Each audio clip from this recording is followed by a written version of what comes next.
Sir मेरा question दोनों से है आपसे, how to deal procrastination and laziness.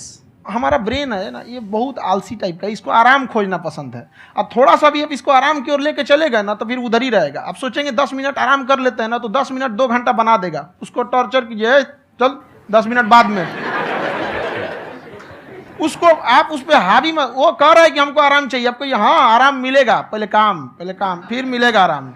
तो आप उसके हिसाब से मत चल। आपका मन कर रहा है थोड़ा सा देख लेते हैं, कोई नोटिफिकेशन आया, आप कोई काम कर रहे हैं, क्यों पहले काम कर लीजिए, बाद में देखिएगा ना नोटिफिकेशन।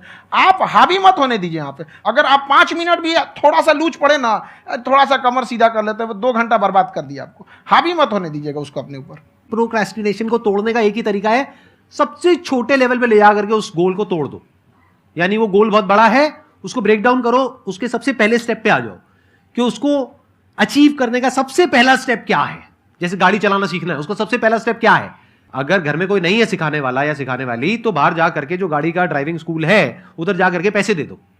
अब फंस गए ना तो फंसा दो अपने आप को। दिमाग ये लगाओ कि अपने आप को कैसे फंसाया जाए। जब हम फंस जाते हैं ना तो फिर हमको वो काम करना ही पड़ता है। Then there is no looking back. जब तक आप सोच रहे हो तब तक सोच रहे हो, उसको बोलते हैं पैरालिसिस ऑफ एनालिसिस, कि आप सोचते चले जा रहे हो अपने माइंड में, मैं ये करूंगा वो करूंगा वो करूंगा वो करूंगा, और प्रोक्रेस्टिनेट हो रहा है, वो चीज टलती चली जा रही है। तो उसको छोटे से छोटे लेवल पे ब्रेक डाउन करके उसको कर दो। That is number 1। और जैसे ही करना शुरू करते हो, कोशिश करो कि उसको जब तक कि आप सही से नहीं कर लेते हो, उसको छोड़ना नहीं है, तो आपकी लेजीनेस भी खत्म हो जाएगी। कई लोगों को तो हमने देखा है, जो सप्ताह में कुछ भी नहीं करता, वो भी संडे को आराम कर रहा है।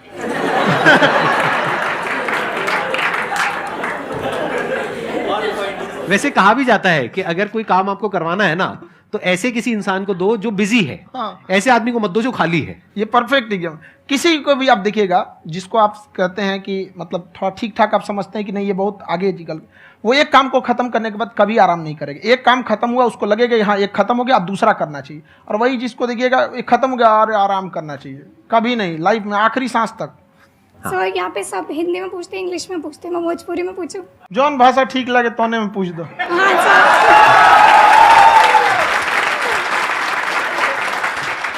सर ये पूछे के चाहते नहीं कि जैसे हमने के पढ़ाई करे निशान, तो कभी कभी डेली टारगेट्स जो होला वो कंप्लीट ना होला। अगर टारगेट्स कंप्लीट भी होला तो फिर ऐसा इरिटेशन या फिर वो एंजाइटी या फिर कि और करना है या फिर अभी नहीं हुआ, वो चीज़ हमेशा रहेला। तो वो कम कैसे करल जाए? देखिए टारगेट्स को ना हम लोग को एक अपने हिसाब से पहले फिट करना चाहिए। ऐसा नहीं कि दूसरे किसी इंसान को देख के हम टारगेट फिट कर ले। कोई लड़का 8 घंटा पढ़ रहा है, कोई पहली बार अभी पढ़ना ही चालू किया, उसको देख के 8 घंटा पढ़ेगा तो पढ़ाइए छोड़ देगा। तो आप अपनी क्षमता के हिसाब से देखिए कि आप कितना पढ़ सकते हैं। अगर आपने एक घंटे को बना लिया कि हम 1 घंटा पढ़ सकते हैं, अगले 1 हफ्ते तक उसको सस्टेन रखिए। जिम में कैसे करते हैं लोग, पहले दिन उठा लीजिएगा 1 कुंटल तो हार्ट अटैक हो जाएगा।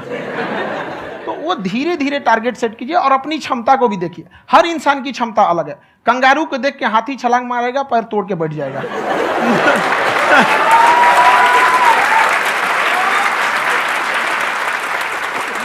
अब संदीप सर का मोटिवेशन देख के इसका मतलब क्या कि ट्रेन के आगे खड़ा हो जाएंगे, ढकेल देंगे तुमको। हालांकि ऐसा कर देते हैं, लेकिन ऐसा करिएगा लोग नहीं, क्षमता पता होना चाहिए।